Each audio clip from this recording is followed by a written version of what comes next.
Greetings, Upstanders. Dr. O here, and I just finished listening to part one and part two of the Native Land podcast with Andrew Gillum and Tiffany Cross and Angela Rye. And they had three powerful young people on Victoria Pinnell, Ty Hobson, and Marley Diaz, who had just, it was an incredible conversation, and they were having a conversation based on what Roland Martin has been saying about Gen X and younger generations of Black people having making withdrawals from the bank of Black social justice and activism, and haven't been making enough deposits, and so they came on to kind of react to what was said, and there were so many things that I appreciated about the podcast, but the thing that I appreciated the most was the creation of the space. On Roland Martin show on the Black Star Network, he has young people on all of the time. He has younger people on who are part of the panels, who represent these different generations. And when Roland Martin says these things, he's not saying, and we all know this who follow. He's not saying it as like y'all ain't about nothing, y'all ain't doing nothing. He's just calling for more people to step up, and that's what he's always done. And people are appreciative of that. And he's also somebody who will give young people a voice to speak up and does that. And so the spirit of this conversation that I saw on the Native Land podcast, it was very powerful in the sense that where should I start? I noticed that the conversations about generational Black activism is different when Black people are creating the space, as opposed to when we're having this discussion in front of white owned spaces.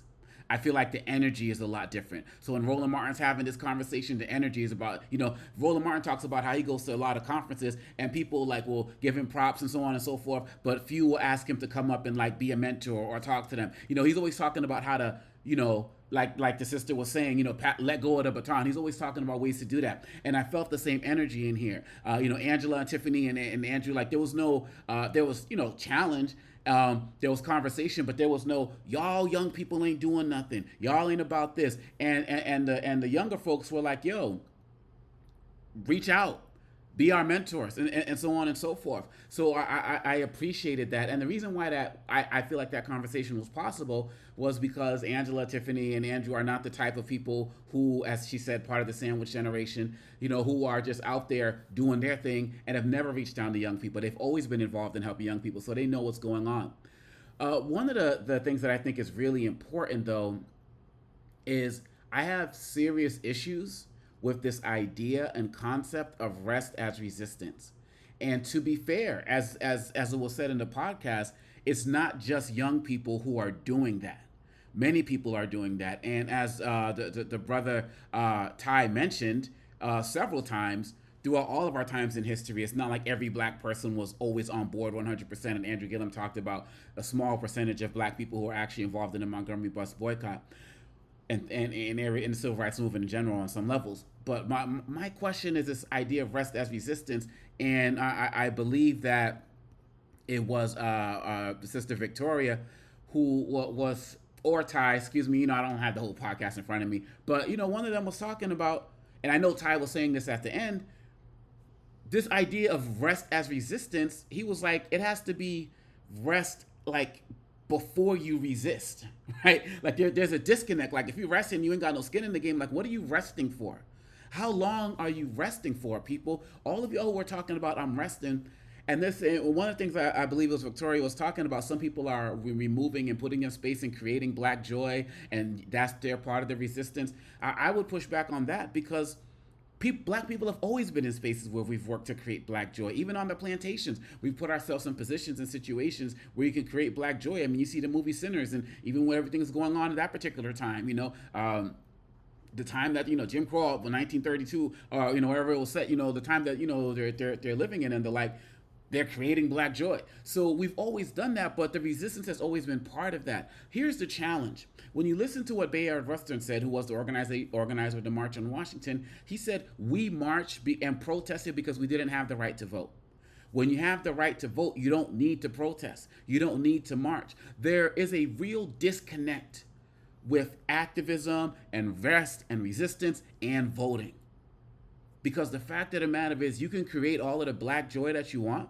You can create all of the black spaces that you want. But if you don't vote in the leaders who are going to protect your land, you're going to lose your land.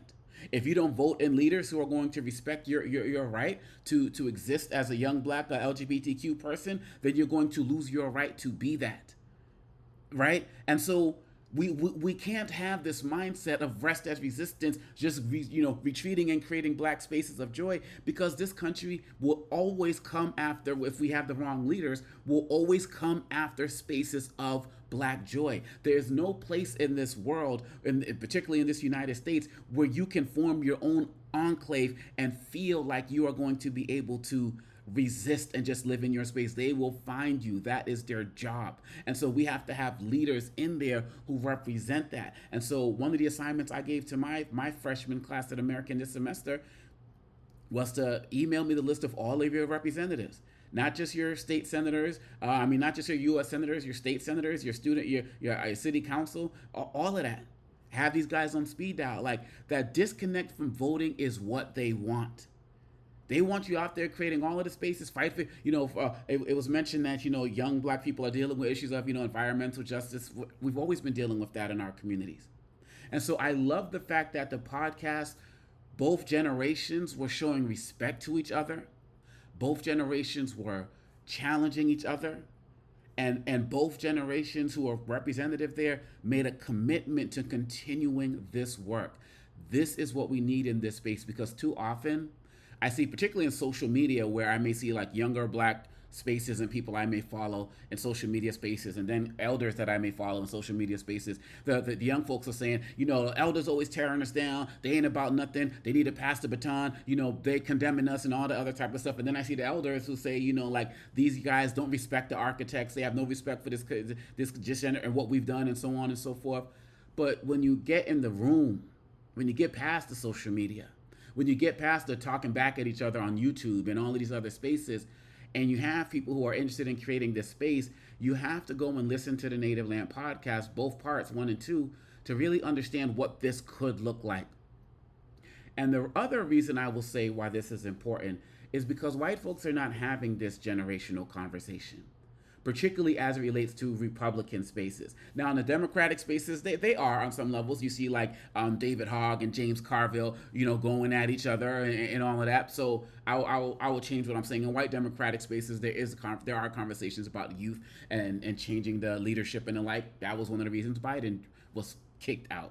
Thought it was a problem to do that. Should have had him in, then have him support him, have him step down, and have Kamala be president. Anyway, but the people who are fighting against the Republicans are not having that conversation.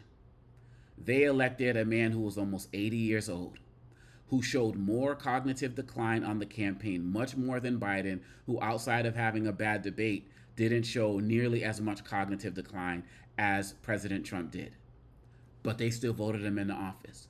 And there's a very strong groundswell of young people who are supporting President Trump and are gearing themselves up to support J.D. Vance or whoever comes afterwards. Republicans do not wait to fall in love. They fall in line. Period, bottom line.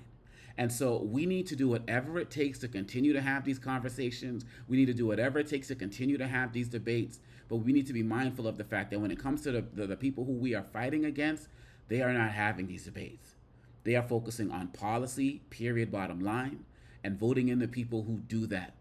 And they will spend more time trying to steal elections, trying to dismantle the vote and take away our voting power, while many of us are spending time creating joy, being in resting as resistance and the like. And that disconnect, we need to reconnect that, because it's really problematic. Like, if voting was so irrelevant to the process, why are they fighting so hard to stop us from doing it? If those of us who are out there fighting in these streets and doing this work, they're not working as hard to remove black spaces of joy. Of course, they're doing that, but they're not working as hard to do that as they are to stop you from voting. And the fact of the matter that all of these policies that they're implementing now are going to affect these young people more than they're going to affect any of us. The Supreme Court that they're still going to be fighting about when they're our age is going to be affecting them more than us. And so we have to do more in all of the spaces that people are doing. If you're working on, fighting, ending sex trafficking, which is what I'm involved in as well, if we're working for environmental justice, if we're working for creating more spaces for LGBTQ young people to be involved and accepted, for creating, book projects and, collecting books, about black girls like the sister was doing, like all of those things are important and all of those things are necessary and all of those things have to continue. But the more and more we disconnect ourselves from voting, the more and more those things that we are doing are going to be targeted for destruction. And that is a disconnect that we can no longer have. All of the people who stayed home of all age backgrounds. This is one of the reasons why we are losing right now. So I like what Brother Ty was saying, rest up before the resistance, like before you go to the rally, before you start the organization, before you do the speech. But if you're resting as resistance, you're actually not doing anything to change our situation. And you're gonna be happy just to the moment where as they come until they come for you. And they are coming for you, to be clear. Whether it's your immigration status, your nationalization status, your US citizen status, they are coming for you. Whether you are, protesting for, Gaza, they're coming for you. Protesting for Congo, well, maybe not so much, but they may come for you as well. Like whatever you're doing, they're waiting for you to come.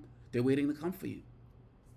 So continue to stay involved, young people. Continue to fight. I'd be happy to be involved in any mentorship, activities and the like. I want to thank the Native Land Podcast for creating this space and vowing to continue to create more spaces. I want to thank Roland Martin for calling people out in ways that make this space and conversation possible. This is the only way we're going to get to that next level. And I want to give respect and shout out to all the elders out there who have been mentors and want to be, and all of the people out there who are not condemning our youth but doing work to embrace them, and all of the young people who are looking to embrace the elders and the struggles that they've been involved as well. That's how we're going to get to that next level. Let's continue to work together because success is indeed better together. Let me know what you think. Hit me up in the comments. Let me know. Feel free to subscribe. We got more videos coming. Let's get to 20,000, y'all. Please share your thoughts. And again, thank you, Native Land Podcast. Peace.